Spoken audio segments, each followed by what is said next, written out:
माझं नाव संगरत्न लिंबराज ताकपिरे, राहणार इडशी, शेती कोमाळवाडी, आपल्या डेमरेवाडी बरं का. डेमरेवाडी शिवारात आहे, घाटाचा बार्शी तालुक्यात इथे.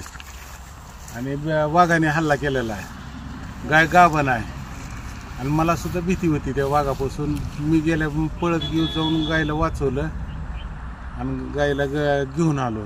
तिचं सगळ्या घाटी, नरड्याची घाटी फोडलेली आहे आणि सगळी नख ही ती तिच्या दात लागलेली आहे तिच्या मानाला ह्याला. आणि गाय गाभण आहे. ही आमच्या गोळेवाडी शिवारात गाय आहे, ते डेंबरेवाडी शिवारात असून ह्या गायीचं भरपूर नुकसान झालेलं आहे. आणि तरी यांना शासनाने काहीतरी आर्थिक मदत करावी, फॉरेस्ट डिपार्टमेंटनं आर्थिक मदत करावी एवढी गावकऱ्याच्या वतीनं विनंती करतो. 3 जनावर होते माझे. एकावर हल्ला केला, 2 खाली आणून बांधले आणि गायला जास्त वेदना आहे.